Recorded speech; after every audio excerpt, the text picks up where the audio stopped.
Oculomotor. No, ¿cuál oculomotor? El óptico. óptico. El tercero es el oculomotor. El segundo par craneal es un par craneal especial porque es Sensitivo. puro. ¿Cuál es el origen? Se me olvidaba. ¿Cuál es el origen real del primer par craneal? La Las mucosa. neuronas bipolares que se encuentran en la mucosa Olfatoria. nasal. ¿Listo? ¿Cuál es el origen real del segundo par craneal? La retina.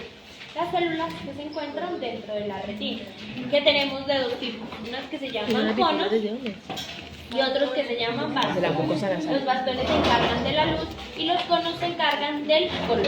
Tenemos tres tipos de bastones: azul, rojo y verde.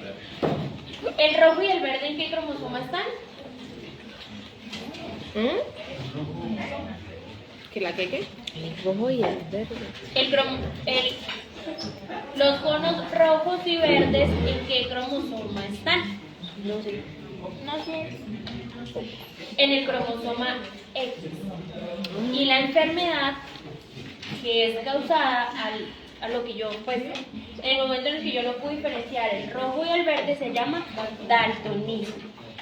Y por eso la mayor parte de las personas daltónicas son hombres, porque ¿cuántos cromosomas X tiene el hombre? Uno.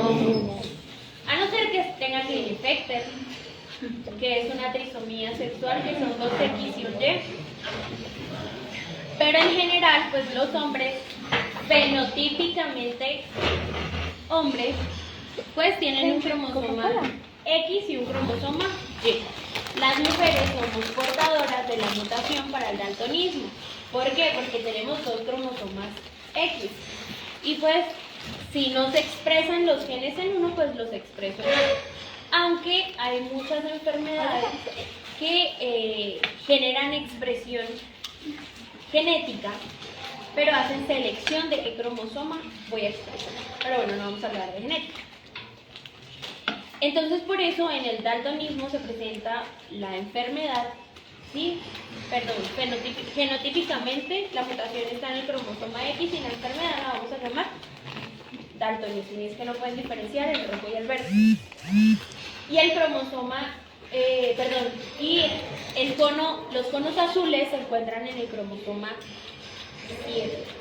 Mucho porque siempre se me olvida. Sí, creo que es en el 7. ¿Alguien puede buscar, por favor? Los conos azules. Entonces, cuando tenemos mutaciones en el cromosoma 7, podemos presentar una mala visión al color azul. El resto de colores, o sea, lo que vemos como morado, naranja, todas las variantes del amarillo, todas las variantes del rojo y las variantes del verde, pues son longitud de onda que es absorbida por estos conos y pues lo van a expresar en esos colores. ¿Listo? Entonces, importante, el segundo par craneal tiene varias formas de evaluar. Tenemos 5 formas de evaluar el segundo par craneal. Ya les voy a explicar cada una de ellas. Pero primero vamos a hablar de cómo funciona el segundo par craneal. Y es que la cosa acá se pone un poquito compleja porque le gusta cruzar todas las vías visuales. Sí, es en el 7. ¿Listo? Sí, es el 7. ¿Cromosoma 7? Sí. ¿Alguien tiene un marcador? Pero... ¿De tablero? ¿De tablero? Sí. Pues no, tengo un resultado. Yo no tengo ni la culpa. ¿Me puedes hacer un favor? Qué pena ponerte en ese. Y yo no puedo comer de limón.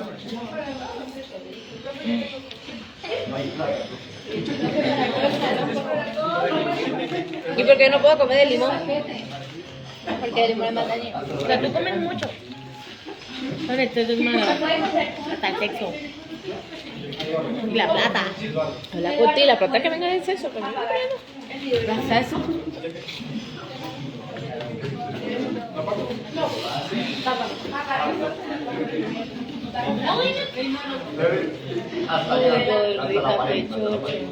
Más.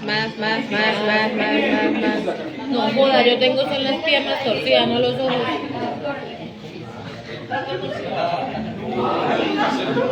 ¿Tienes las piernas torcidas? Uy, profe. Mis ojos azules.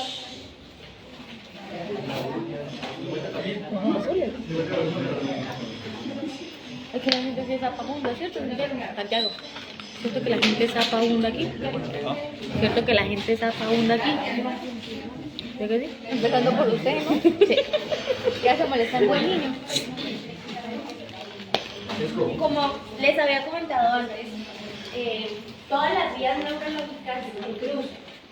Y eso tiene una razón de ser, y es que los lóbulos, ya sea el lóbulo derecho, va a regir sobre toda la información del lado izquierdo, sensitiva, motora, propiocepción, tacto, vibración, dolor, todo. Y el lado izquierdo va a ejercer su función sobre todo el lado derecho. Generalmente quienes somos derechos, quienes somos diestros, nuestro lado dominante es el izquierdo. Y las personas que tienen, pues su lado dominante es el izquierdo, toda su parte cerebral derecha es quien tiene dominante. ¿Esto qué quiere decir? Por ejemplo, el lenguaje. Cuando nosotros hablamos del lenguaje, a nivel cortical está ubicado en dos zonas. En el área de Wernicke y en el área de Broca. Una está en el temporal, otra está en el frontal, pero son del lado dominante. O sea, mi área primaria del lenguaje se encuentra en el lado izquierdo, porque mi lateralidad es derecha. Quienes son ambidiestros pues van a desarrollar lateralidades o van a desarrollar funciones superiores corticales de ambos lados del cerebro. La vía visual no es la excepción y quiero que se borren de sus mentes o que todo lo que traían aprendido hasta acá de cómo funcionaban los ojos lo olviden. Y empecemos a aprender desde cero cómo funcionan los ojos, específicamente la vía visual. ¿Ok? Bueno, ¿qué sucede? Cuando veían en biofísica óptica, ustedes veían que los lentes tenían propiedades físicas, ¿cierto? Una de esas propiedades es la refracción, que hace que si el rayo incide por un lado, lo vea justo en otro lado, ¿sí? Entonces, si el rayo incide hacia arriba, yo puedo verlo en la parte de abajo, y si el rayo incide de abajo, puedo verlo hacia arriba. Eso lo vamos a aplicar acá. ¿Por qué? Porque el cristalino es un disco que puede ser bicóncavo o que puede ser biconvexo dependiendo de lo lejano que esté lo que yo estoy mirando. Eso funciona en cuestión de milisegundos, porque puedo tener mi mirada fija en ti, entonces el cristalino se adapta, pero si yo miro rápidamente para un lugar más lejano, el cristalino se adapta y los rayos funcionan un poco diferentes. Eso pasa cuando tenemos miopía, cuando tenemos astigmatismo, a veces o la retina está, o los rayos inciden un poco más adelante, o los rayos inciden un poco más atrás. Bueno, la vía visual, me gusta complicarse la vida desde la retina. Y es que los rayos se cruzan a nivel de la retina. Y algo que quiero que tengan muy presente y se aprendan, y es que no es que lo que veo por el ojo derecho va a ir a mi lóbulo izquierdo y lo que veo por el ojo izquierdo va a ir a mi lóbulo derecho. No, así no funciona. Es todo lo que veo con mi visión binocular del lado derecho va para el lóbulo izquierdo y todo lo que veo con mis dos ojos del lado izquierdo va para el lóbulo contralateral. ¿Listo? Izquierdo va hacia el lado derecho y del lado derecho va hacia el lóbulo izquierdo. ¿Listo? Y empieza acá. La retina, que es esto que ven dibujado acá, es un ojo, y esta es la retina, tiene dos campos. Un campo nasal, que está ubicado cerca de la nariz, y un campo temporal, que está ubicado hacia mis campos, pues hacia mis lados temporales del cráneo. ¿Listo? ¿Qué pasa? Vamos a hablar del ojo derecho. Ojo derecho, ojo izquierdo, quiero que lo tengan muy presente para que no se pierdan. Y es que mi ojo derecho, lo que ve hacia la periferia, se cruza hacia el campo nasal, y lo que ve hacia la parte interna se cruza en mi campo temporal. Y lo mismo sucede acá. ¿Listo? Ese es el primer cruce de información que vamos a tener. Entonces, Tapémonos el ojo izquierdo. Y vamos a ver solo con el ojo derecho. De frente. Pero, Sin gafas. Bien de frente hacia el ¿qué ven hacia su lado derecho? La papelera verde. No. Bueno, los que están más acá. a ellos. Bueno, tú ves la esquina de allá. No veo. Solo voy a ir. No te lo leo. ¿Ya ves? ¿Te veo a ti? No, tú me ves hacia tu lado izquierdo, no hacia tu lado derecho. ¿Listo? Entonces, los que están sentaditos acá, hacia el lado derecho de su campo visual, del ojo derecho, ¿qué ven? La papelera verde. Y en su campo visual izquierdo, ¿qué ven? Exactamente. Eso aplica para los dos ojos, pero vamos solo a mirar el ojito derecho. O sea que su retina, ¿en qué campo ve la papelera verde? No, en el campo de la retina. ¿En el campo qué? Nasal. ¿Y la silla azul, en qué campo la ve? Ver es entre comillas, porque la retina no ve, el nervio óptico no ve, el quiasma no ve. ¿Quién ve es El occipital. únicamente la corteza visual, secundaria y accesoria, su izquierda punta. Entonces, ¿qué pasa? Para fines prácticos, la papelera, ¿en qué lugar se va a ver? En el campo nasal. ¿Y la silla azul, en qué campo la vamos a ver? En el campo temporal. Esto aplica para los dos ojitos. De acá salen unas prolongaciones axonómicas. Si digo que esa axón es sustancia gris o sustancia blanca. Profe, eso no hemos sustancia. ¿Qué? No hemos llegado en neuro. ¿Los axones son qué? Blancos. Y el cuerpo neuronal es gris. ¿Sí? De donde nace el impulso nervioso o el axón, como el cuerpo neuronal es siempre sustancia gris. Y es lo que vamos a encontrar en corteza. Toda la corteza es sustancia gris y los axones o las prolongaciones axonómicas es blanca. Entonces, ¿el nervio óptico es sustancia gris o sustancia blanca? Sustancia blanca. Sustancia blanca, que va en pelotica, no tiene mielina. ¿Sí? Recuerden que en el sistema nervioso central quien se encarga de mielinizar los axones, ¿cómo se llama? Los oligodendrocitos. ¿Y el periférico? Las células de Schwann. Las células de Schwann. Bueno, el nervio óptico no tiene mielina, va desnudito. Por eso el nervio óptico cuando se toma alcohol adulterado es el primero que selecciona. Bueno, el nervio óptico hace Por eso quisiera. como una barriguita. Puede ser. Y esa barriguita la vamos a llamar el quiasma óptico.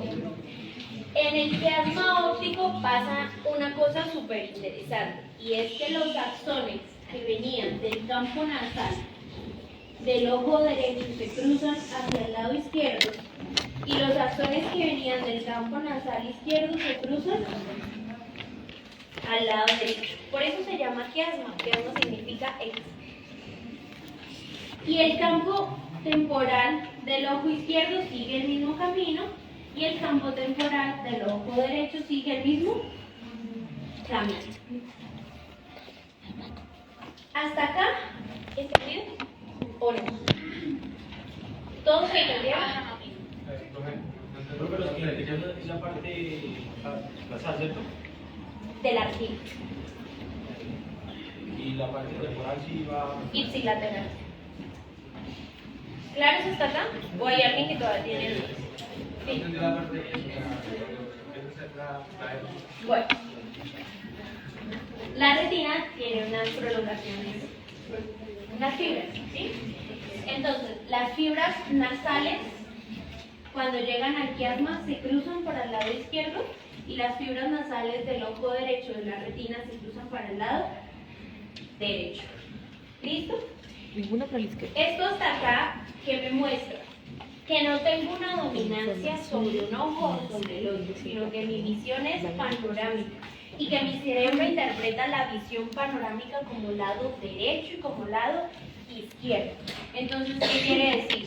Que todo el lado derecho tiene dos componentes. Un componente externo que se cruza en mi ojo derecho hacia el lado contralateral y todo mi campo visual del ojo izquierdo se va a cruzar hacia el temporal. ¿Sí? ¿O no? ¿O nos confundimos? Pero de la vía panorámica, de la vía binocular, no de un solo ojo. ¿Ok? Bueno, Profe, ¿por qué la cabeza ignora que le dijiste? porque no la alcanzamos a ver, a no ser que miremos la punta de la Pero nariz. si tú lo miras, te Por quedas favor, que visco. me regalen. Mira, mira. Te quedas visco. Papel higiénico. Sí, señor. Amor, lo que te quedó de papel higiénico. Yo se lo di a ella. ¿Y lo que te quedó? Yo se lo di a ella. Ya fue hizo pipí. ¿Entendieron esto? Si no, no van a entender lo que expliqué de acá en adelante. Digamos, pero ya no se regresa abajo, no hay. Lo que está arriba se ve abajo y lo que está abajo se ve arriba. O sea, la información se decusa. Pero De la vía eso nasal. lo estudiamos en corteza. Porque en la corteza vamos a ver diferentes puntos usa. donde tú ves lo que estaba arriba y lo que estaba abajo. Pero lo que estaba arriba y lo que estaba abajo no se cruzan en la vía visual. Sigue viajando abajo y sigue viajando arriba. Pero lo que está lateral sí se cruza. O sea, cruza, bueno, termina ¿listos?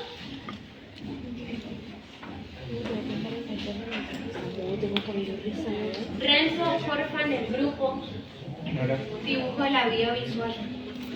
¿Dibujo de qué? La vía visual. O sea, profe, ¿Me abren el micrófono? profe. Señor.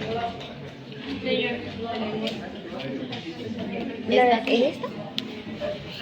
Sí. Sí, tenemos que dibujar a cerebro. Ábrele el micrófono.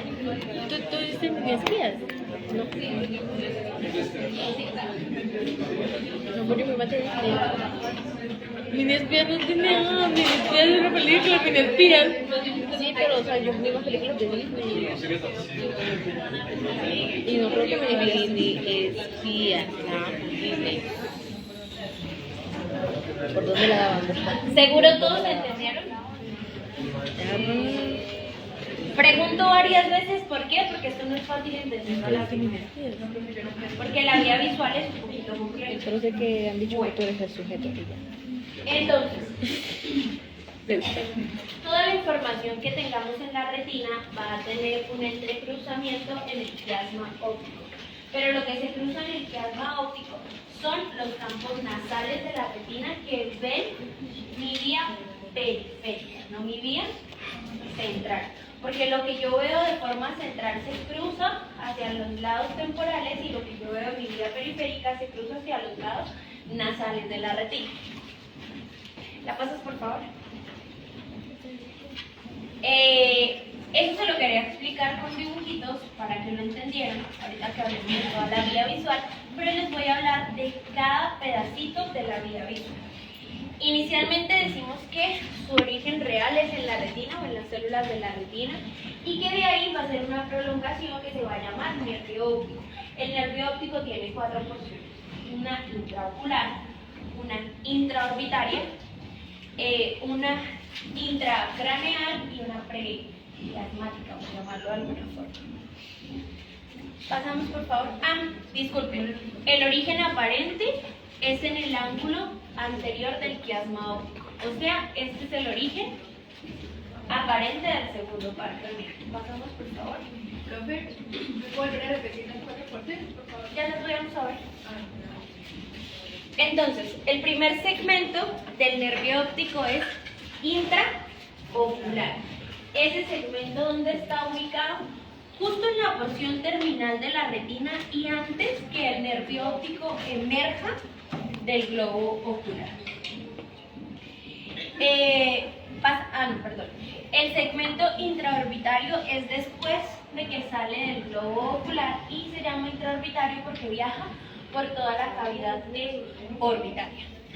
Pasamos, por favor. Luego el tercer segmento, que lo vamos a llamar, intracanicular o parte intracraneal. Bueno, que si somos un poco más específicos, lo vamos a llamar intracraneal, toda la parte prequiasmática. Y es cuando pasa por la fosa orbital. Intraóptico, intraocular, intraóptico, intracanicular o por el canal o por el foramen. Y justo cuando sale hacia la parte craneal.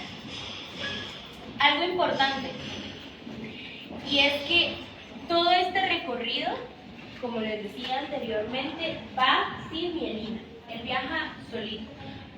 Y como ustedes saben, pues la información viaja más rápido cuando hay mielina, porque salta la información o porque salta la despolarización de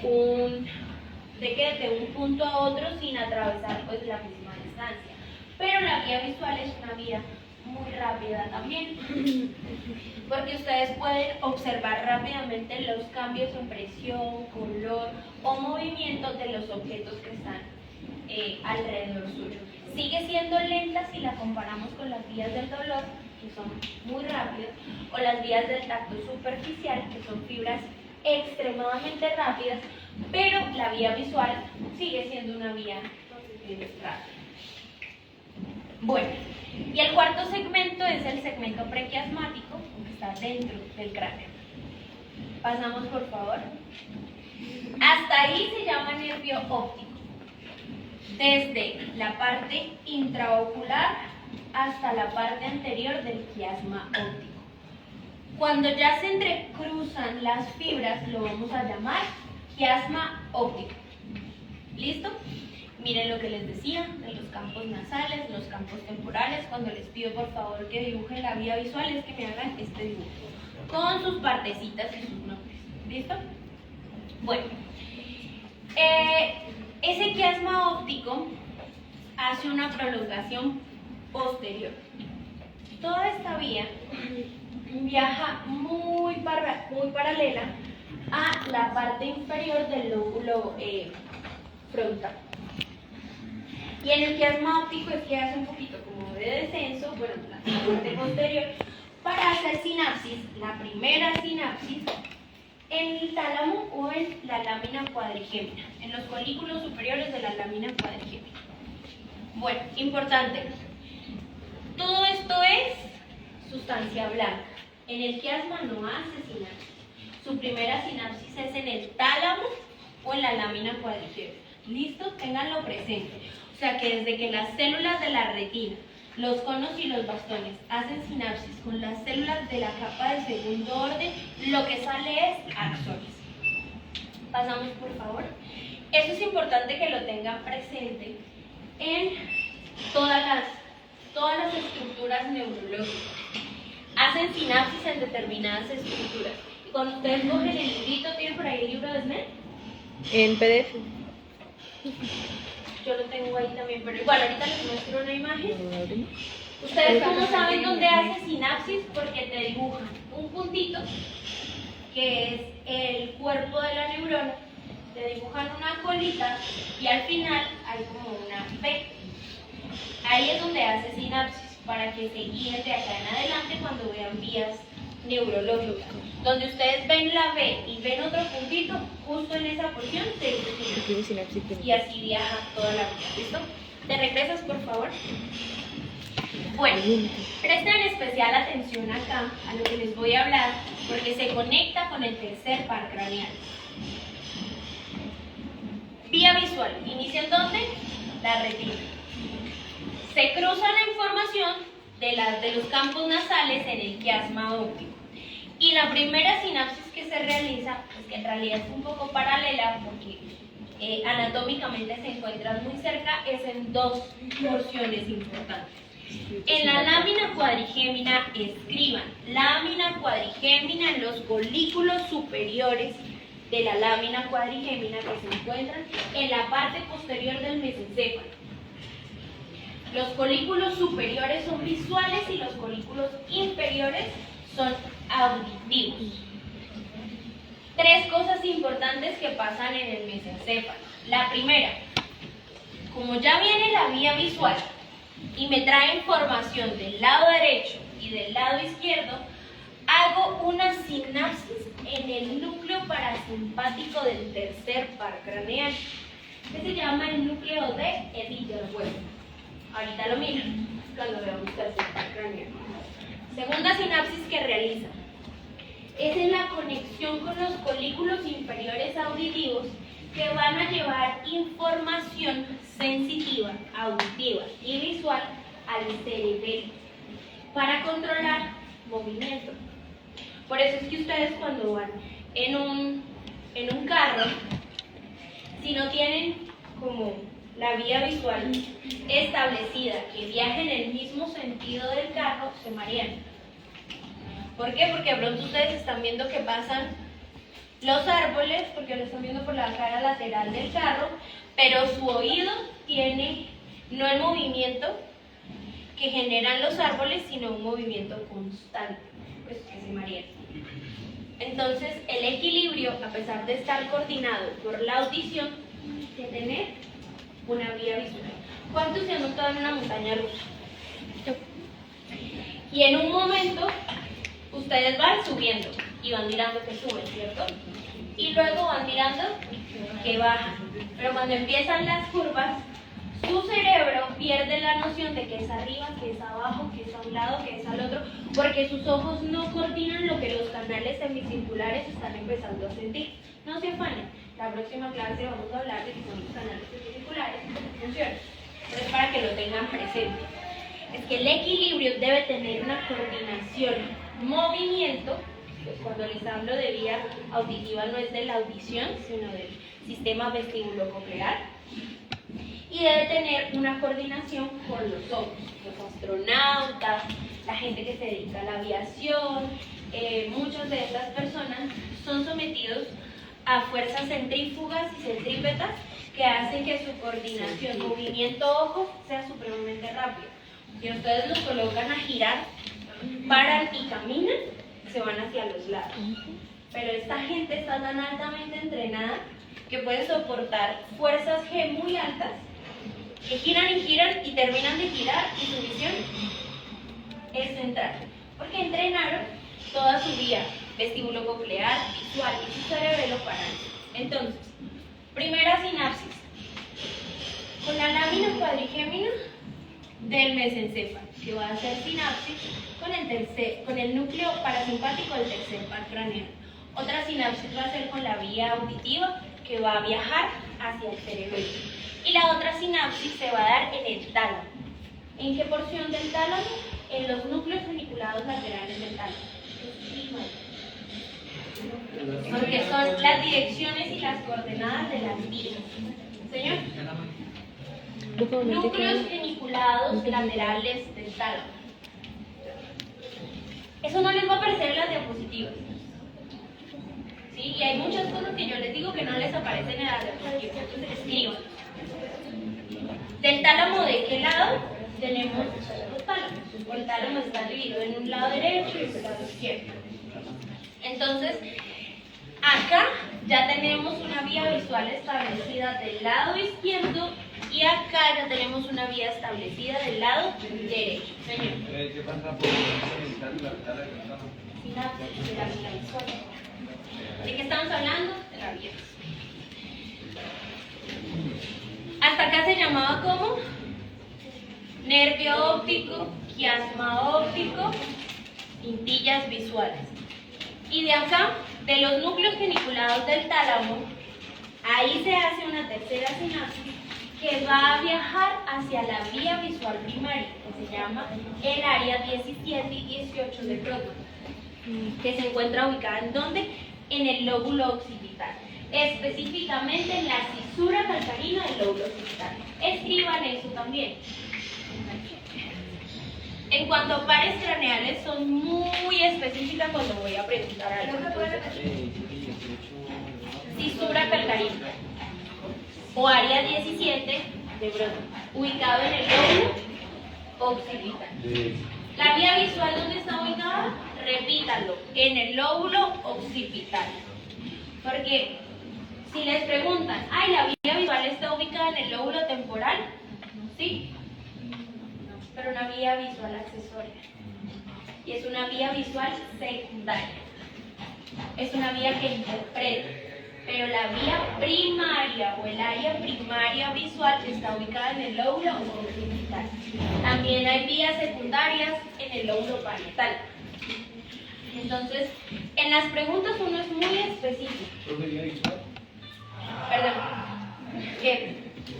Y hay una visual que la línea partida. Primaria. La vía visual primaria está ubicada en la cesura calcarina del lóbulo occipital, que también es llamada área 17 de Brodmann. Área 18 está al ladito en el lóbulo occipital, y las otras vías secundarias o accesorias tenemos temporales, tenemos parietales. Bueno, ¿claros hasta acá? ¿Claros de toda la vía visual? O sea, si yo les digo saquen una hoja y descríbanme la vía visual, ¿la tienen clara? No, toca aprendérsela. Tengo que sentarme. Alguien que me explique, que intente explicarme lo que entendió. Cualquiera.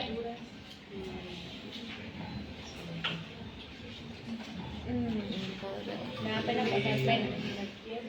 ¿Qué entendiste? Creo que la información de aquí me llega aquí. Pasa por aquí. Pues, Párate. ¿Y no saben? Nadie te va a juzgar, en serio. Y así te vas entrenando. Y si te juzgan, suerte. Tampoco es que la tengan clara. Entonces, Bueno, que desde la parte de acá hasta acá se llama.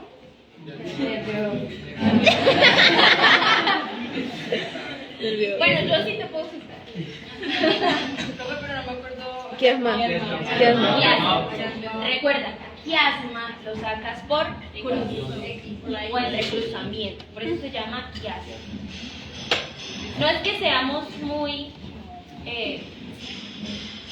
¿cómo se dice cuando alguien inventa cosas? Ingeniosos para los nombres. Exacto. Creativos. No es que seamos muy creativos para los nombres. En anatomía los nombres son muy básicos. Ay, ¿Qué te Los pasa? algunos que sí se pasan. Bueno, los músculos en latín. Es lo complejo, pero bueno. ¿Qué pasa en el quiasma? ¿Cuál es la importancia del quiasma óptico? Que se entrecruza. ¿Qué? Vacas, caballos, perros, ¿qué? No me acuerdo cómo se llama. La El visión. campo nasal de la retina. Ok. El campo nasal de la retina se entrecruza. ¿Cuál es el campo nasal? Cuéntame. Exactamente. Y Entonces, el temporal no se entrecruza, sino que sigue el camino normal. ajá, o ipsilateral. Ipsilateral significa del mismo lado. Esa palabra ipsilateral la vas a encontrar mucho en neuro cuando hables de vías, ascendentes o descendentes. Entonces te dicen, la vía sensitiva hasta tal punto es ipsilateral y luego se decruza o se entrecruza. ¿Listo? Entonces, nuevamente, ¿qué pasa en el quiasma óptico? La parte. El campo Nasal. nasal. ¿Dónde está la nariz? En la parte ¿En media. ¿Y dónde están los temporales? Yo, aquí. Exacto. Entonces, el campo nasal de la Se retina. entrecruza. Exacto. Y la parte temporal no se entrecruza. Ujú. Sigue su camino derecho. Exactamente. Después del quiasma óptico, ¿qué tenemos? Yo sé que los nombres son complejos, No me acuerdo. Llega al tálamo.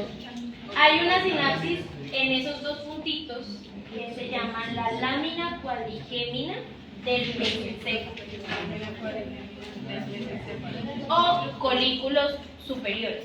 ¿Por qué se llama lámina cuadrigémina? Es una lámina cuadrada, literalmente, que tiene dos prolongaciones superiores que se llaman los colículos superiores o visuales y abajo se llaman los colículos inferiores o auditivos. ¿Listo? Y ahí hace sinapsis con el tercer par craneal en su núcleo paracimpático. También hace sinapsis en los dos huevitos que están a los lados, que ¿cómo se llaman? Ojo. Tálamo.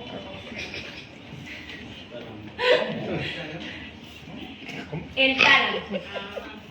En el tálamo es pequeño, pero tiene muchas divisiones, muchísimas. Vamos a tener núcleos anteriores, ventrales, laterales, dorsales, superiores e inferiores. Por eso, cuando ustedes me digan que la vía visual hace sinapsis en el tálamo, les queda mal. Porque no especificamos cuál. Núcleos geniculados laterales del tálamo. Y de ahí hacen unas prolongaciones visuales hasta dónde. ¿A dónde llegan? ¿Al lóbulo qué? Occipital.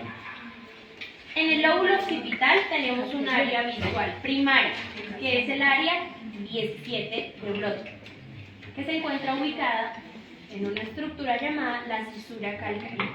En la corteza cerebral tenemos giros, circunvoluciones, surcos, y uno de esos surcos se llama cisura calcánea. Ahí está donde llega. ¿Listo? Esa es toda la vía visual. ¿Entendiste? Hay cositas que se deben memorizar, ¿sí? Lo último. Pero en realidad, señor, Lo último lo que El área de 17 y 18 de Brockman, ¿sí? Porque para buscar otra cosa. tú Eso pones es muy- áreas de Brodmann, En la SNEL está. Brodmann, y te dibuja como un mapa y te dice área 4 de Brodmann, Área 17. ubicada Escribe área 17. precentral, ese es el homúnculo motor, postcentral, homúnculo sensitivo. A este señor Brodmann se le ocurrió ponerle nombres y ponerle funciones, pero corteza es algo que van a ir viendo posteriormente, porque yo voy tocando cositas de la corteza y el profe Ricardo también, entonces pues no te afanes. ¿Listo, señor? Entonces, cuando se hace la simulación lateral, Lámina cuadrigémea. ahí ya pasa el tercer par craneal. Lo importante es que sepas que ahí hace sinapsis con el tercer par craneal, porque ahorita cuando te muestre el tercer par craneal lo vas a entender mucho mejor. Profe, ¿cuántas sinapsis son que se hacen ahí? Pues varias vías, pero las principales con el tercer par craneal, con la vía vestibular que van al cerebelo y con los núcleos geniculados laterales del tálamo. ¿Esto cómo se lo aprenden? Repitiendo, repitiendo Planas. y repitiendo. ¿Listo? Bueno, entonces, ¿por qué nos complicamos tanto de decir, ay, aquí se cruza, aquí no se cruza, aquí llega, aquí no llega? Porque ustedes pueden diagnosticar cualquier cosa viendo los ojos. Una hemorragia, un tumor, una lesión, un paciente que les llega desmayado, ¿sí? Porque una cosa es el paciente que te llega caminando y te dice, es que no veo muy bien por el ojo derecho y a veces me da dolor de cabeza y si me agacho siento una sensación súper horrible de pesadez en la cabeza y estoy durmiendo y a las 2 de la mañana me despierta un dolor súper horrible. Uno dice, tiene signos de hipertensión endocraneal y cuando reviso el ojo, fijo, hay algo ahí dentro del ojo. Pero si ustedes están en urgencias haciendo su ronda y grita un taxista, traigo un desmayado y se lo tiran en la mesa. Tiene pulso, respira, pero está llevado ahí. ¿Cómo sé qué le pasó? Se revisan las pupilas. Eso, se revisan las pupilas. ¿Dónde lo vimos? En Grey's Anatomy, el doctor. Yo no veo eso. Yo no veo eso. Bueno, pues sí. No me gusta. ¿Qué? Porque. No, Housey. Yo me veo unos Grey's Anatomy, no. Yo me lo veo por TikTok. Uno, porque revisan y en todas las películas o desfibrilan, o sea que no se hace, uno no desfibrila. Respiración boca a boca. Sí, con algunos pacientes lo haces, o bueno, con tu familia lo haces, pero eso ya está mandado a recoger. Y a todo el mundo le revisan las pupilas, entonces está así súper consciente y hablando, te reviso las pupilas. Bueno, eso tiene una razón de ser. Es que ustedes revisando las pupilas pueden observar integridad a nivel cortical. Si hay masa, si hay signos de hipertensión endocraniana, si hay signos de muerte cerebral, y también pueden revisar si uno de los dos ojos está íntegro o si las vías visuales están íntegras. ¿Listo? Así no estés inconsciente, pero con funciones cognitivas superiores, la palabra no es cognitiva, con funciones cerebrales superiores, tus pupilas siempre van a funcionar. Siempre. A no ser que tengas muerte cerebral. Pero si tú te tomaste un veneno, te ingeriste determinado tipo de medicamentos, no sé, se te bajó el azúcar, tuviste un trauma craneoencefálico, tus pupilas siempre van a funcionar. ¿Listo? Entonces, varias cosas que vamos a conectar acá y que ustedes me van a responder. Ustedes dirán, ¿por qué se toma tanto tiempo en explicarle el segundo par craneal y el resto lo hace tan rápido? Porque el segundo es el que es un poquito más complejo. Si yo tengo una lesión acá, en el nervio óptico del ojo derecho, y voy a revisar al paciente, ¿qué creen que pasa? ¿No ve qué? ¿No le va a dilatar la pupila? ¿O no se le va a contraer? Se dilata cuando está oscuro, se contrae miriasis y miosis. Pero si no va a ver, entonces no le entra la luz. Entonces no, ¿Y yo cómo sé que no le entra la luz? no se va a Que la pupila contraer. está. Puede estar pequeña o puede estar medio grande, puede estar grande. El tamaño en este caso no es importante. Es más que no reacciona. La primaria y la secundaria que hablaba ella. Esto pasa en muchas patologías que se llama neuritis óptica, inflamación del nervio óptico y la persona deja de ver con un ojo y que puede presentar o puede ser causada por citomegalovirus, por herpes, por el virus del herpes, por parásitos como el toxoplasma, pero el toxoplasma no daña el nervio sino daña la retina. Entonces, cuando tenemos lesión del nervio óptico de un lado o del otro, no vamos a ver por un ojo específicamente. ¿Listo? Si la lesión está acá, hay algo importante que no les comenté. Es sobre esto, ¿cierto? Esas son las áreas de Brodmann. Sí. Pero concéntrate acá, Brilla. ¿Qué sucede acá? El quiasma óptico lo atraviesa el infundíbulo de la glándula hipófisis. El infundíbulo es la comunicación que hay y donde existe el sistema porta, hipotálamo, hipófisis. Tenemos dos sistemas portas en el cuerpo, uno en el hígado y uno en el cerebro. Y es que toda la información que viene del hipotálamo pasa por el infundíbulo, atraviesa el quiasma óptico por un pequeño puntito que hay y luego forma la hipófisis. Es como una cebolla, mejor dicho, no, se parece a un ajo porque tiene lobulitos y tiene un tallito. ¿Qué sucede? Que el quiasma, ¿lo puedes pasar un segundo? Pásalo. Regrésate. Que el quiasma óptico está sobre la silla turca, en la silla turca se encuentra la hipófisis acá, y sobre él está el quiasma óptico. Entonces, ¿qué sucede? Que a veces la hipófisis crea masas y ¿para dónde va a presionar? Para arriba o para abajo, porque es hueso. Presiono hacia arriba y esa masa me presiona el quiasma óptico. Entonces, ¿qué no veo si tengo la lesión en el quiasma? ¿No ves nada? Los campos nasales. ¿Y eso qué significa que no veo? Vista peli. La periferia. O sea, mi paciente va a tener una visión como muy tubular, una visión central. O sea que si yo te estoy mirando a ti, te veo solo a ti, como lo ves también a ti, pero no veo hacia la periferia. Entonces el paciente no le va a decir, ay doctora, no veo hacia la periferia. Primero te va a decir que tiene muchas otras cositas asociadas, pero que últimamente se está volviendo muy torpe y se golpea al salir con la puerta, o va caminando y se tropieza, o que últimamente va caminando por la calle y se tropieza con muchas personas, porque lo empieza a notar que era muy coordinado y luego empieza a ser como muy descoordinadito. ¿Listo? Eso se llama, escriban, hemianopsia bitemporal. Hemianopsia bitemporal. Recuerden que todo lo que tenga el prefijo a es sí. Temporal. ¿Qué? ¿Anopsia? ¿Anopsia qué? Hemianopsia. Perdón, hemianopsia. Bitemporal. Bitemporal.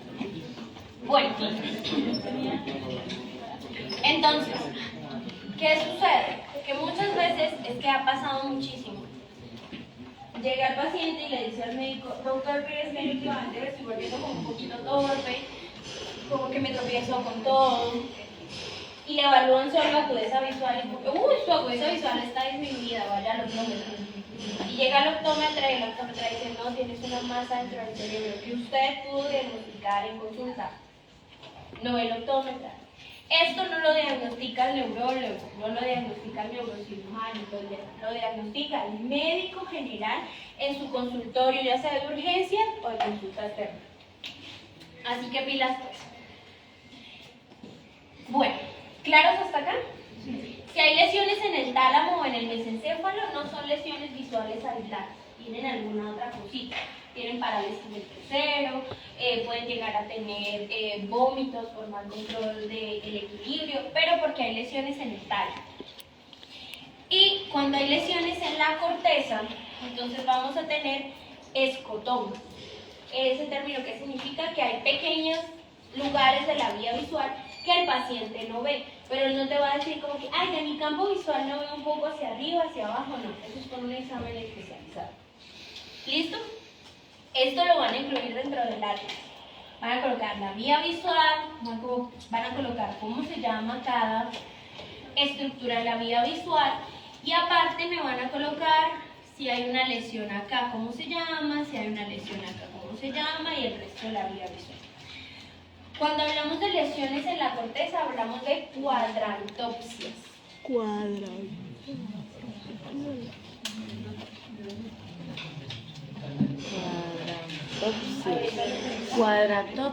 Cuadrantopsia. Eduardo.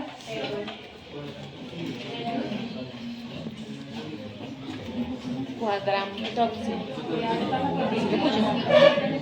Profe.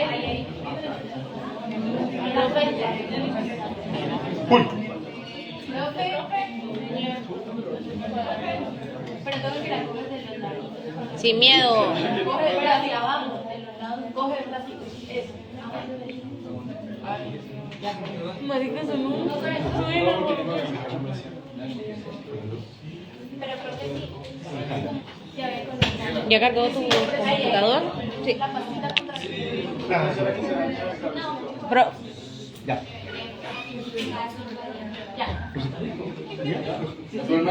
es que ya cargó el de Laura. Sí, Laura. Sí, el mío también Profe, Tenía el cuadrantopsia. Cuadrantopsia.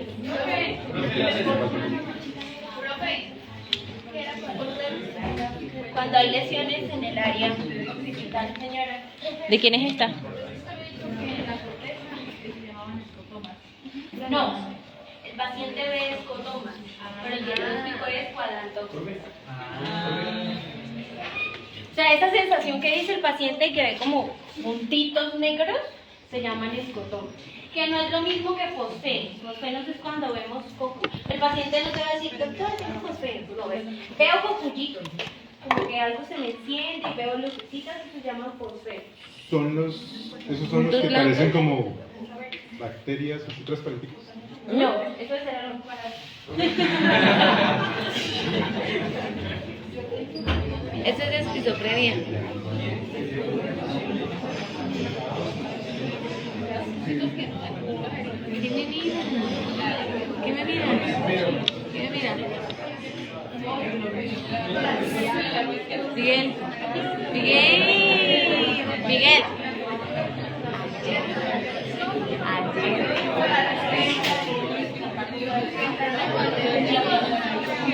Tenemos que cambiar de salón. Porque es muy lindo.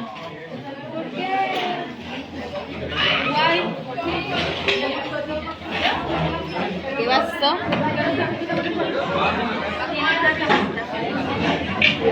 Al que estábamos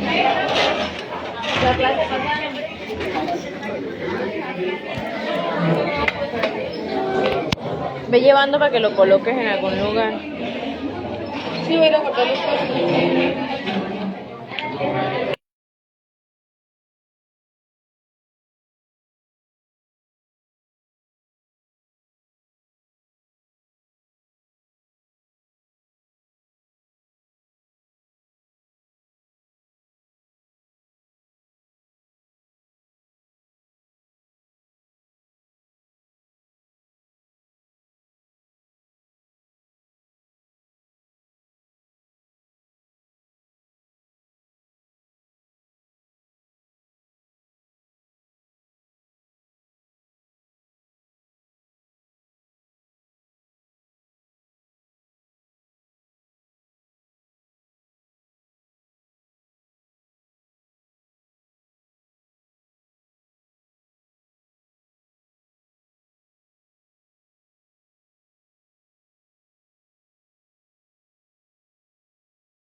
La vía es compleja, pero pues cuando uno le entiende el truco a dónde se cruzan y cómo se mueven es fácil.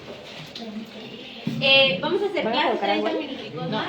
Lo que les digo, o sea, yo sé que me tomé tiempo explicándoles la vía visual, pero es porque es una de las un poquito más complejas de entender. El resto es muy fácil porque o es sensitivo o es motor, baja, sube la inervación a los músculos de la cara, por ejemplo el facial, y genera el movimiento.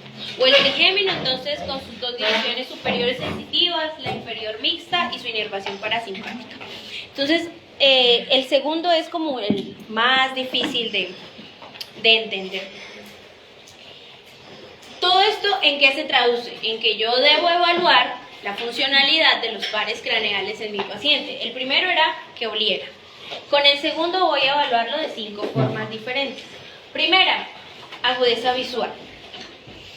O bueno, acá tienen un orden diferente. Y el primero es la campimetría por confrontación. ¿Qué es la campimetría por confrontación?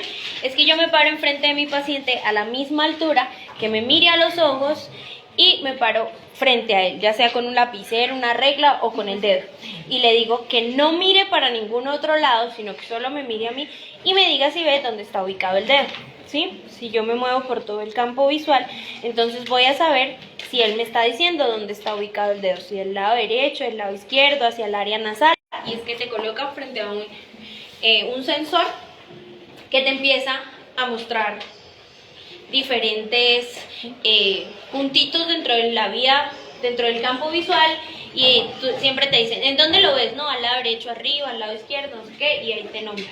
Esa campimetría por confrontación me da las cuadrantopsias, porque ahí sí sé qué lugares no estoy viendo. ¿Listo? Importante, a nivel de la corteza, y es que todo lo que venía del lado derecho lo va a observar mi lóbulo occipital izquierdo, y todo lo que venía de mi lado izquierdo lo va a observar mi lóbulo occipital derecho, pero todo lo que estaba arriba lo va a ver mi lóbulo occipital abajo, y todo lo que estaba abajo lo va a ver mi lóbulo occipital arriba. Qué controversia. Entonces, la primera parte de la que yo voy a evaluar mi vía visual es la campimetría por confrontación. La segunda forma en la que voy a evaluar la vía visual es los colores. ¿Recuerdan por allá hace ratito que les dije los conos? Bueno, entonces debo evaluar si el paciente ve bien el rojo, bien el verde, o tiene alguna patología, o si es daltónico, mejor dicho. ¿Eso para qué me sirve? Uno, porque si la persona se va a dedicar a algo muy visual, pues debe tener algún tipo de alguna forma como de, la palabra que se usaría ahí sería como condición de, oh, hombre, vas a ser diseñador gráfico, pero pues si te piden que diseñes en rojo, pues debes saber cuáles son los colores rojos para poder diseñar.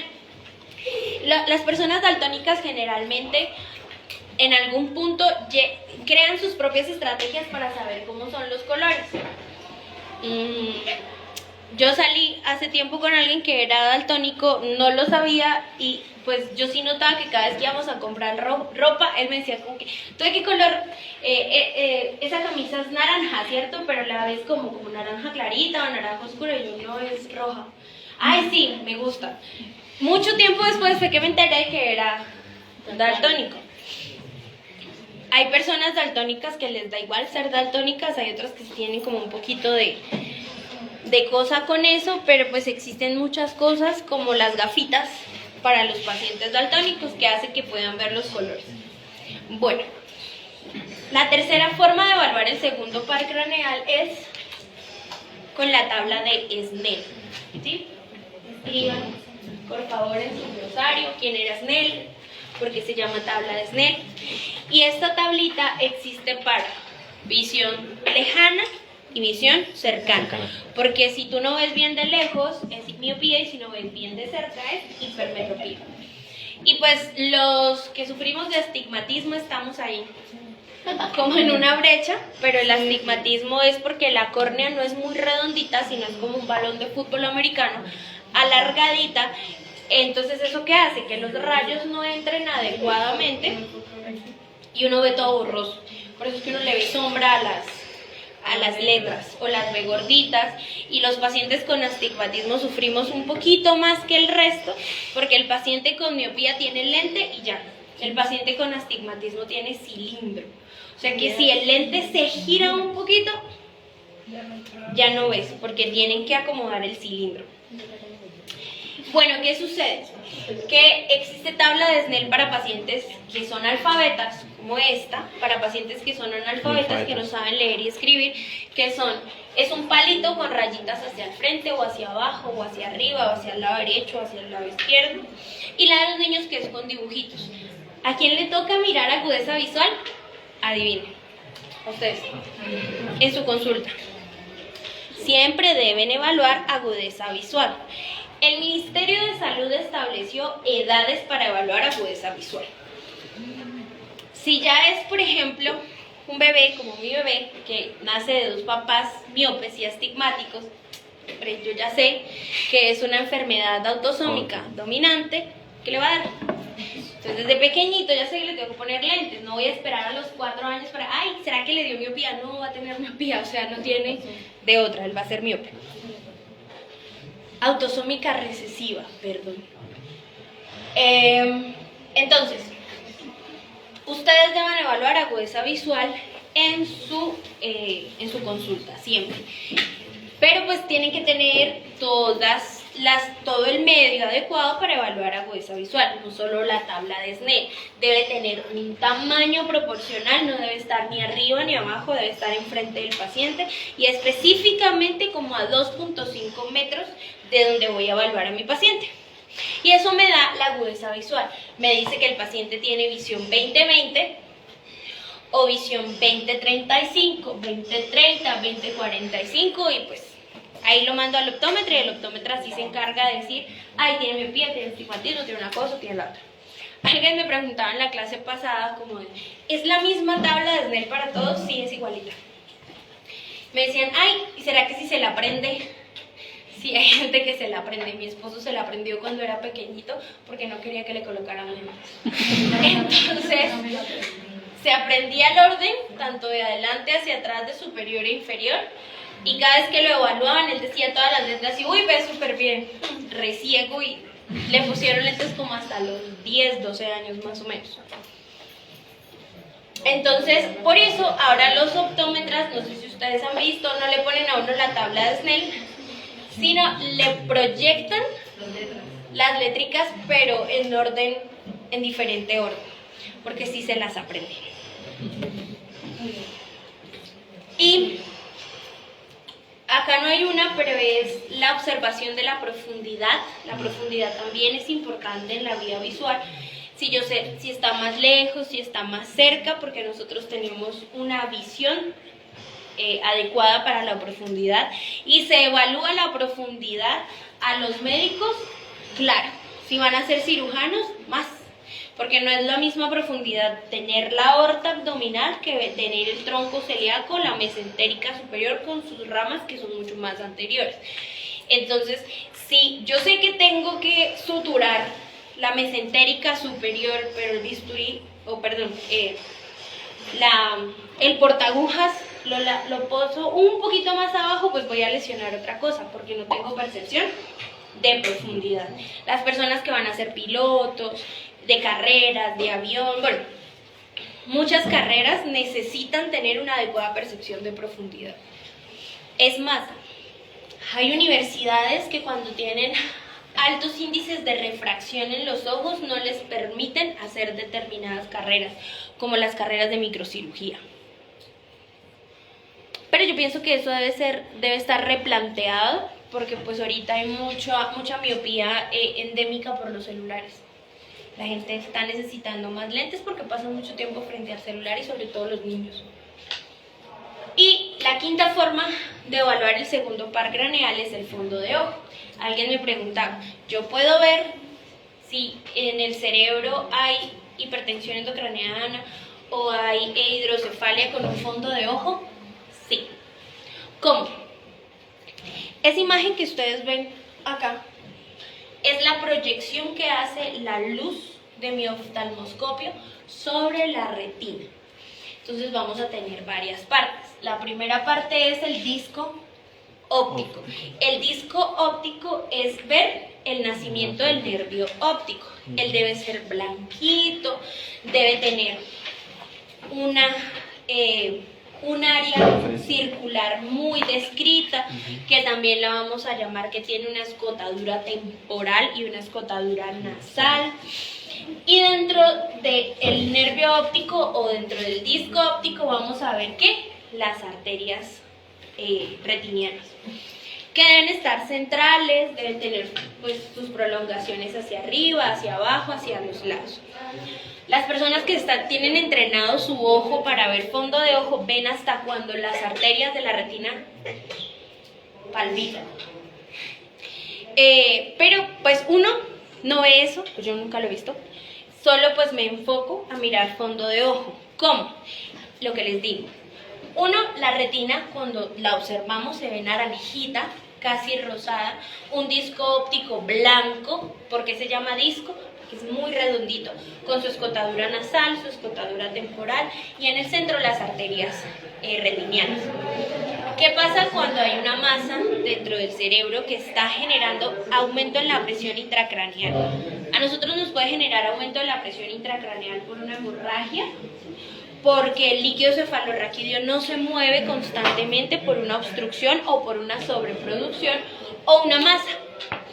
¿En dónde la masa? Pues eso lo dejamos, uno, a la exploración física y dos, al tomógrafo. Pero pues sé que puede haber una masa, ¿por qué?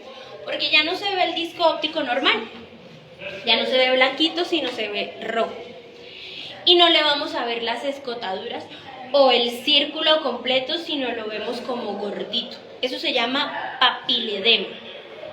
Cuando eso lo vemos, se llama papiledema. Y le dice, ojo, hay signos de hipertensión intracraneal. ¿Por qué? Averígualo. Algo está pasando, no está bien. Papiledema. Puede más la papila. ¿Qué pasa? En los diabéticos, las arterias de la retina se ven como algodoncitos. Se llaman infiltrados algodonosos. Y ahí sabemos que hay una retinopatía diabética. ¿A quiénes se le hace fondo de ojo? A todo el mundo. ¿Y quiénes hacen el fondo de ojo? Adivinen. Ustedes. O nosotros. Si un paciente les llega por consulta externa con dolor de cabeza, háganle fondo de ojo. Si un paciente les llega por urgencias con dolor de cabeza, háganles fondo de ojo. A nadie se le niega el fondo de ojo. ¿Uno cómo aprende a hacer fondo de ojo? Practicando y practicando y practicando y practicando. Los optómetras y los oftalmólogos hacen fondo de ojo absolutamente todo el tiempo. Pero los médicos deben hacer fondo de ojo todo el tiempo, porque muchas veces ese paciente repetitivo que llega a urgencias, no es que tengo migraña, es que tengo migraña, es que tengo migraña, y oh sorpresa, no era una migraña, era una masa, era un tumor cerebral, que nunca le hice fondo de ojo, y con el fondo de ojo pude haber dicho, sí, tiene una masa, y justifico la tomografía para buscar esa masa. ¿Ok? ¿Claros hasta aquí? Bueno. Vamos a ver el tercer par craneal. Si tienen sueño, colóquense de pie 5 segunditos y vuelven y se sientan. Porque quiero que le presten especial atención al tercer par craneal, que lo voy a conectar con el segundo. Bueno, el tercer par craneal es llamado motor ocular común o oculomotor. Lo nombramos o lo escribimos NC3 en número romano. Y le da inervación a músculos propios del ojo, como lo son recto superior, recto medial, recto inferior, oblicuo inferior. ¿A quiénes le da inervación? Recto superior, recto medial, recto inferior, oblicuo inferior y el músculo elevador, el párpado superior. De eso se trata su función motora. ¿Dónde está el origen real del tercer par craneal? En el mesencéfalo. Tenemos un núcleo motor y tenemos un núcleo parasimpático. Ese núcleo parasimpático, ¿cómo se llama? Eddinger's hueso. Núcleo parasimpático del tercer par craneal. ¿Dónde está ubicado el origen real del tercer par craneal? En el mesencéfalo. ¿Dónde está ubicado los núcleos del tercer par craneal? Mesencéfalo. ¿Y los núcleos del tercer par craneal son su origen? ¿Real o aparente? Real. ¿Aparente? Mesencéfalo. No, real. Real en el mesencéfalo. Entonces, ¿cómo les puedo preguntar algo del tercer par craneal? De muchas formas. ¿Cuál es el origen real del tercer par craneal? Mesencéfalo. ¿Es cierto que en el mesencéfalo se encuentran los núcleos motores y parasimpáticos del tercer par craneal? Sí. ¿Qué estructuras inerva el tercer par craneal, excepto oblicuo superior? ¿Listo? Entonces, ¿qué pasa? Recapitulo. En el mesencéfalo, ¿dónde está ubicado el mesencéfalo? Aquí. Ahí. Esto se llama puente y esto bulbo. ¿Cómo les dije que se llamaba este surco? Surco basilar. Ahí descansa la arteria basilar. Hasta acá vienen siendo las vertebrales y acá arteria basilar. ¿Qué sucede? Nos devolvemos, bueno, mentiras. Voy a terminar acá y ya les digo cómo se conecta con el segundo par craneal. ¿Cuál es el origen aparente del tercer par craneal? ¿Dónde? El origen aparente. La fosa interpeduncular anterior, que está ubicada entre el límite superior del mesencéfalo y los pedúnculos cerebrales. Este es el tercer par. ¿Listo? Recuerden que el tercer par craneal es motor puro, pero tiene inervación parasimpática. Origen real, mesencéfalo. Origen aparente, fosa interpeduncular. Acá se ubican los pedúnculos cerebrales, por eso se llama espacio, fosa, como lo quieran llamar. Fisura, pues, aunque no es una fisura, pero es el área interpeduncular. ¿El de qué se encarga? Lo que les decía, la inervación de los músculos extrínsecos del ojo, pero de superior, medial, inferior y oblicuo inferior y elevador del párpado. Esa es la función motora. ¿El por dónde pasa? Él va juntito con el cuarto par craneal y con el sexto. Ellos tres se juntan para darle inervación motora a los músculos extrínsecos del ojo. ¿Qué sucede? Que pues da prolongaciones superiores, mediales e inferiores, porque va para cada lado del ojo. Pero también da unas prolongaciones ciliares, que van para los músculos o por todo el aparato ciliar de la pupila. Y ahí es donde entra la importancia parasimpática. Ya les explico.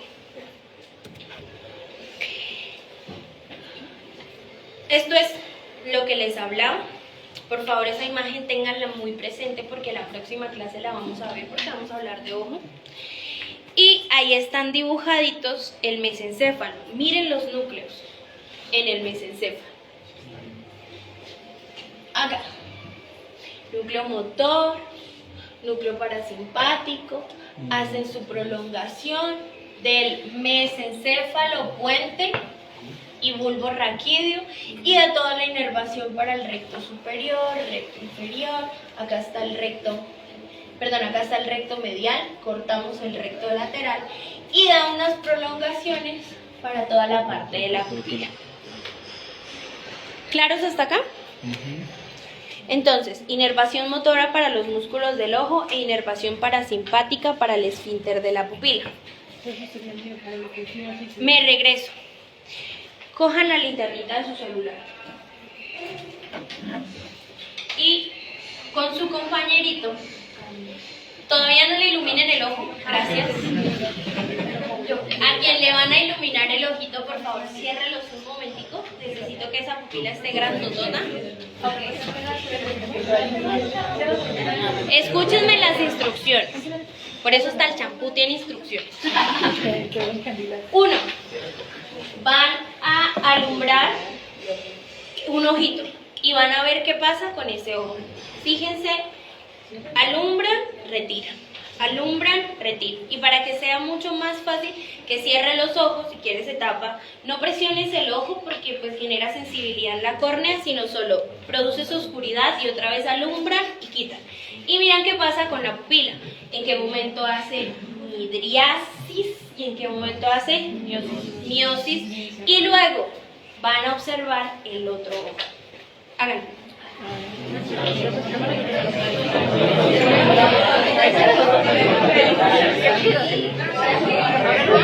No se lo pegues tanto.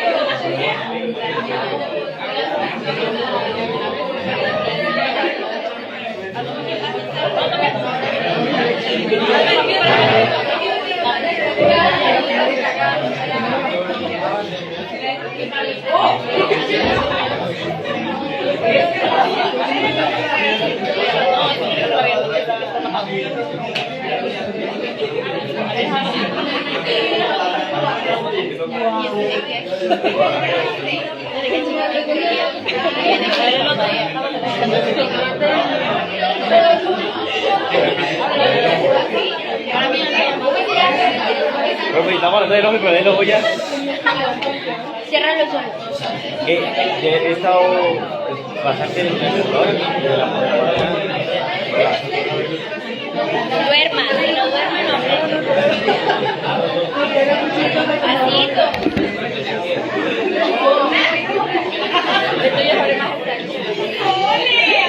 Profe, significa que este se expanda más que el de acá.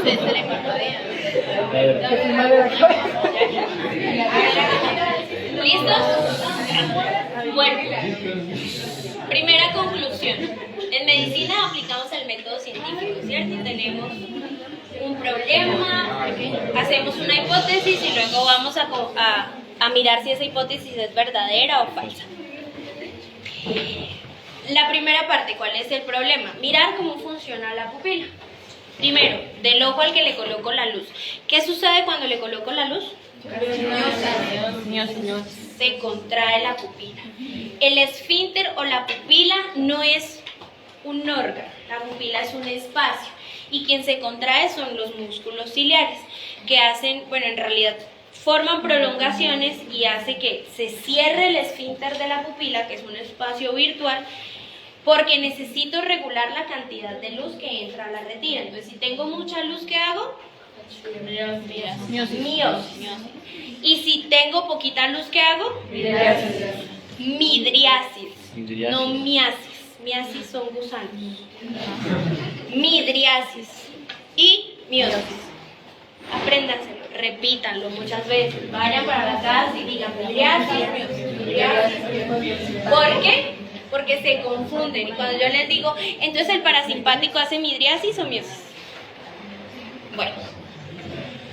Entonces, cuando ejerzo un haz de luz sobre la pupila del ojo que estoy examinando, ella inmediatamente se va a cerrar porque le está entrando muchísima luz. Y cuando cierro el ojito y otra vez hago oscuridad, la pupila va a estar ¿cómo?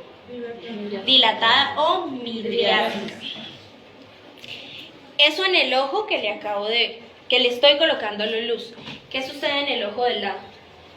Cuando le pongo luz, pongamos a mi ojo derecho, ¿qué sucede en mi pupila izquierda? Hay una miosis. Hay una miosis, pero como que palpita.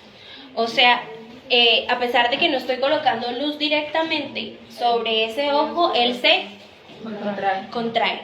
Hace miosis. No el mismo nivel. No, pero la hace. ¿Por qué?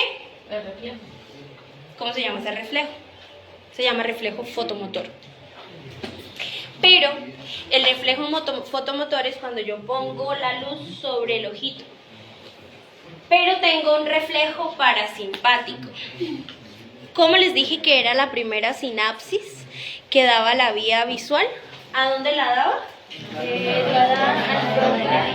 A la lámina A la lámina cuadrigeminal. ¿De dónde? de los Colículos.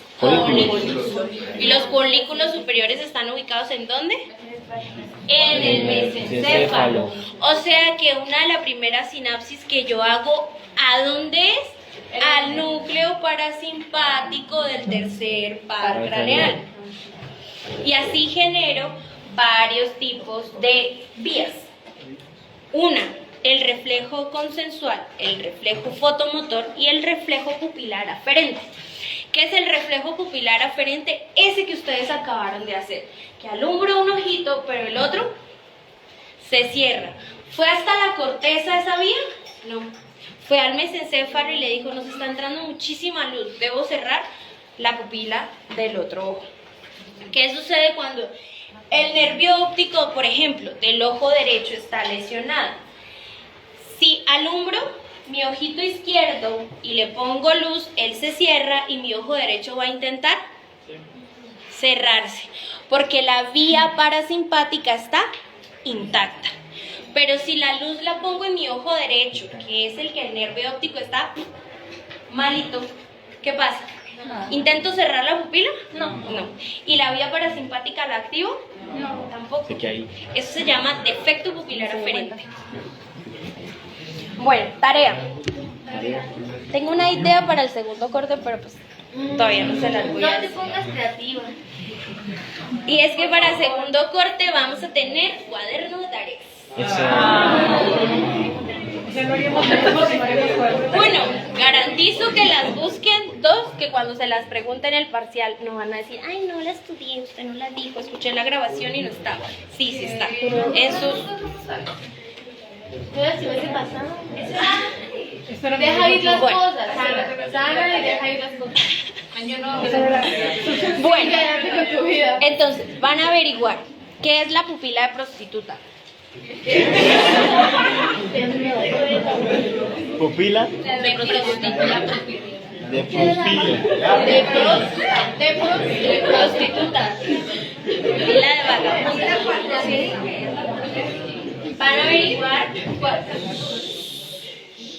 Van a averiguar cómo se ve la pupila de insuficiencia aórtica.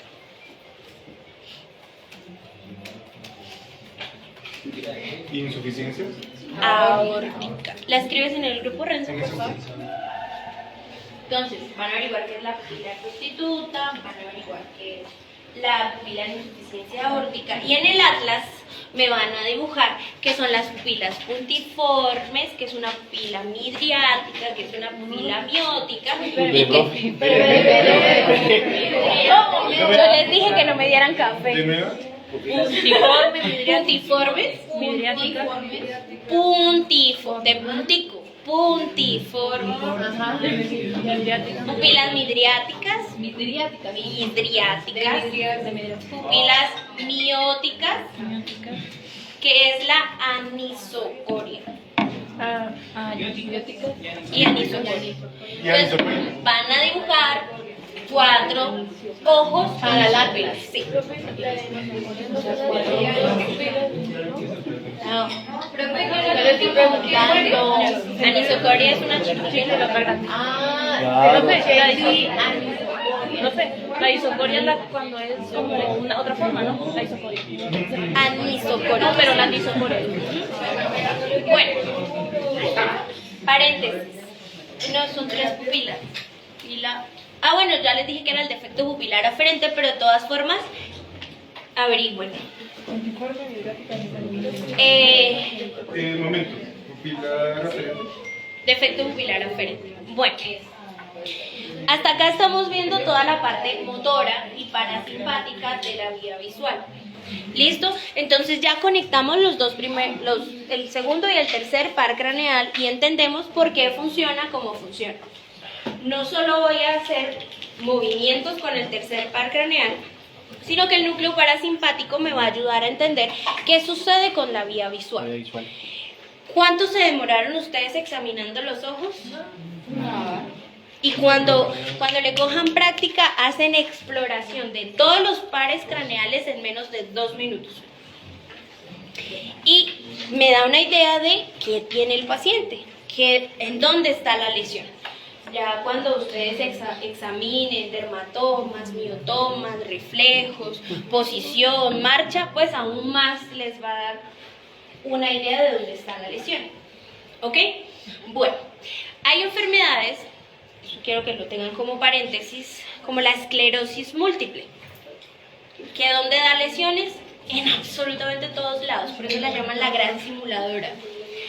Entonces puedes tener defectos visuales, defectos motores, defectos sensitivos, defectos en el cerebelo, y tú, pues, si te toca un paciente con esclerosis múltiple, en tu primer examen neurológico vas a quedar pero perdido cuando te digan diagnóstico topográfico y tú como, pero ¿en dónde? Si veo que no ve por un ojo, pero no mueve la pierna izquierda, pero no puede hablar, pero tiene dificultad para respirar. Entonces les deseo suerte cuando les toque un paciente con esclerosis múltiple.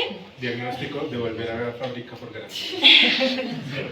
Pero el resto de síndromes neuronales son muy específicos, son muy de cárnica, de libro, que tú los lees, miras al paciente y te llegas a la casa e investigas y es igualito. O sea, todo lo que investigué en el libro está idéntico en el paciente.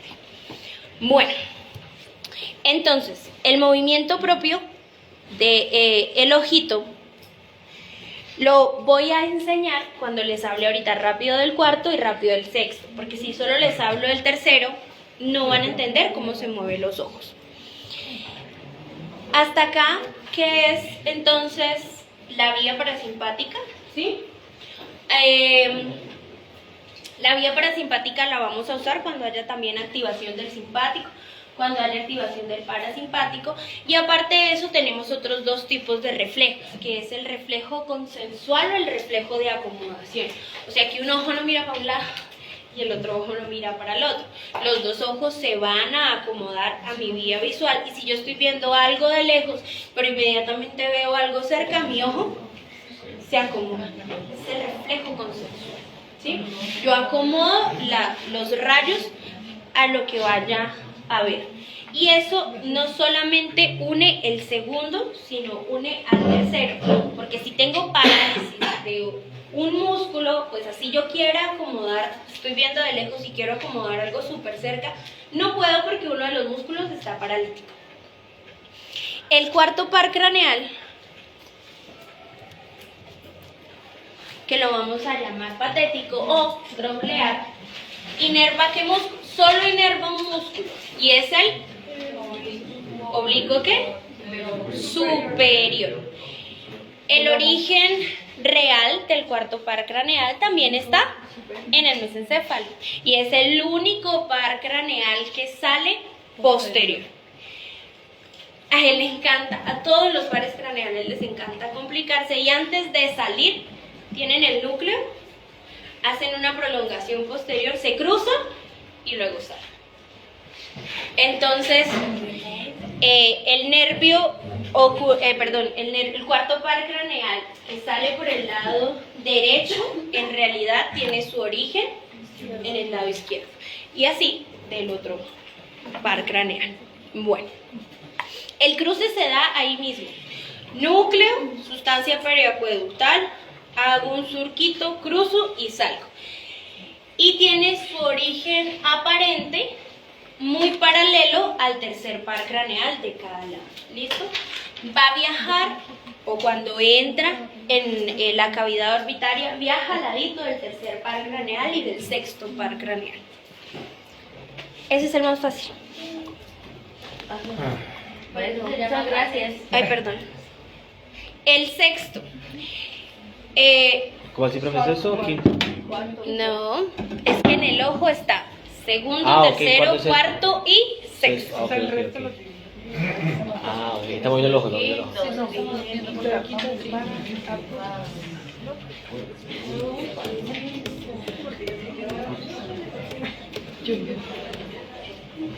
El sexto par craneal, el motor ocular externo o el nervio abductor. ¿A quién le va a dar inervación? Al recto lateral. ¿Listo? ¿Dónde está su origen real? En la protuberancia, o la protuberancia también es el puente. Ubicado en donde? Muy cerca al cuarto ventrículo. Entonces, el sexto par craneal tiene su núcleo motor, porque es un par craneal motor puro, en el puente. Pregunta para parcial: ¿cuáles son los pares craneales que tienen orígenes o núcleos en el mesencéfalo? Son 3: tercero, cuarto y quinto. No más. De ahí en adelante tienen orígenes o núcleos, ya sea en el puente, pero por ejemplo el trigémino tiene en el mesencéfalo, en el puente y un poquito en el... Pero bueno, no me voy a adelantar hasta allá. Entonces, ténganlo presente: en el mesencéfalo, tercero, cuarto y un núcleo del quinto. El sexto tiene su núcleo motor en el puente, muy cerca al cuarto ventrículo. Ubicado en el piso del cuarto ventrículo. El cuarto ventrículo tiene una forma de un rombito. Hacia adelante se encuentra el puente, cuarto ventrículo, un rombo, y atrás, abrazándolo, el cerebelo. Entonces, justo cerca al piso del cuarto ventrículo, vamos a tener el sexto par craneal. Ese es su origen real, y su origen aparente es por toda la parte anterior de las olivas, y en el límite inferior del puente y el límite superior del bulbo. Este es el sexto par craneal. ¿A quién le va a dar inervación el sexto par craneal? Rectos laterales. O sea que la mirada extrema de mi ojo derecho está siendo dada por el sexto derecho, pero mi ojo izquierdo está mirando hacia adentro por el tercero izquierdo. Por eso es una mirada de conjugación. Si yo miro para arriba, ¿quién está ejerciendo ese movimiento? Para arriba. No.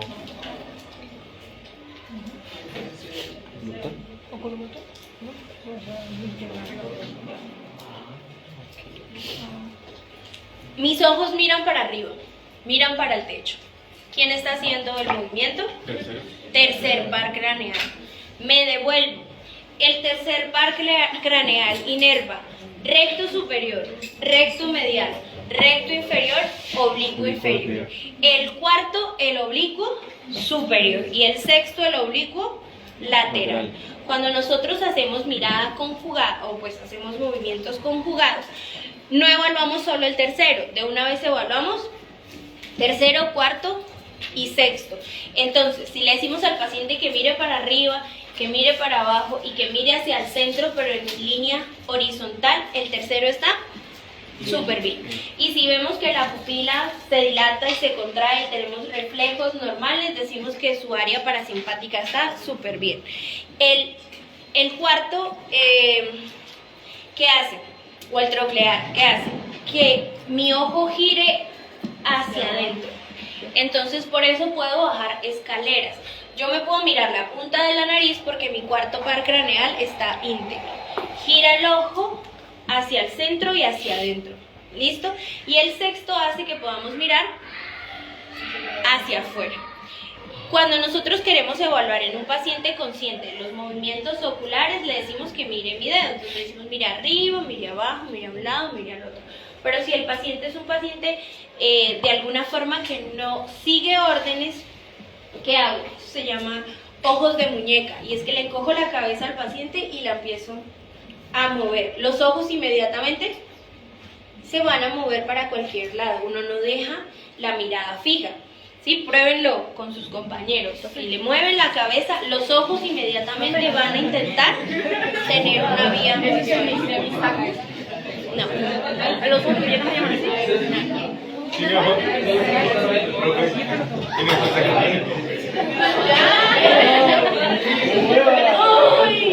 Bueno, ¿por qué me molesta?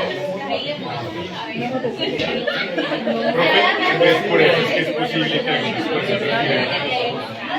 Que algunas personas o con ver. sí se puede entender. Bueno, ¿cómo se da el estrabismo? Hay estrabismo convergente y hay estrabismo divergente, que es que los ojitos están, o un ojito todo el tiempo está como metido hacia la cavidad nasal, o que el ojo está hacia afuera.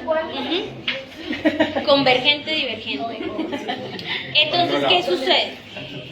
Que yo también se me olvidaba, cuando hay parálisis del tercer par craneal tenemos ptosis palpebral, o sea, que el párpado está caído, porque el tercero inerva el músculo elevador del párpado superior. Si el paciente tiene una lesión del cuarto par craneal, que es que el cuarto par craneal generalmente no se lesiona solito, va con otras lesiones importantes y generalmente es de un lado o del otro. Y él casi no se lesiona porque su recorrido es chiquitito, o sea, nace posterior, pero de una entra, a diferencia del sexto, que miren que el sexto, no tengo la imagen, ahorita se las muestro.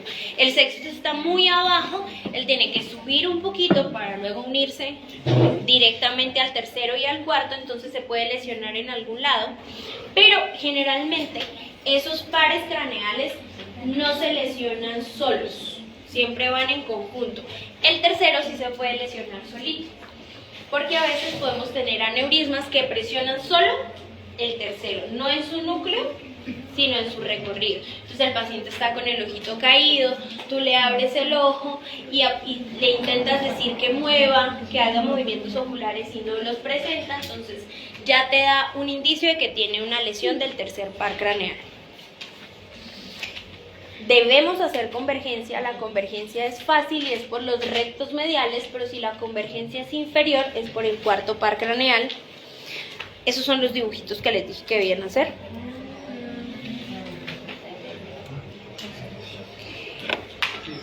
Y cuando tenemos parálisis o lesiones importantes de este par craneal, como no puede contener el ojo se va hacia adentro y hacia arriba, no hacia abajo. Porque acuérdense que el movimiento que él hace es hacia adentro y hacia abajo. Entonces, si está paralítico, el ojito va a estar hacia adentro y hacia arriba.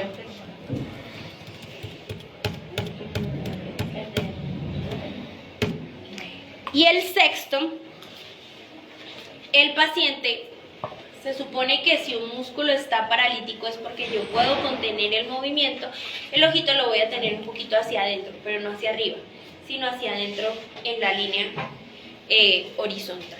Bueno, preguntas hasta acá, chicos. Profe, no tiene nada que ver con, bueno, perdón, no sé cómo se le dice a esa enfermedad, pero que es como que tiene... Estrabismo.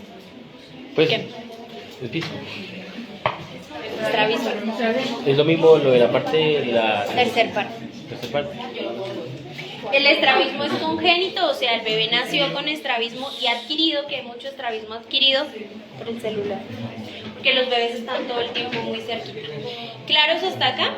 Sí, profe. Por favor, en la SNEI, al final del tercer par craneal, hay dos hojitas chiquititas de correlación clínica. Lean: reflejo consensual, reflejo pupilar aferente y reflejo de acomodación. Todos tienen que ver con el tercero, con el segundo y un poquito con el sexto. ¿Nuevamente? Sí. Bueno, chicos, hasta acá la clase de hoy.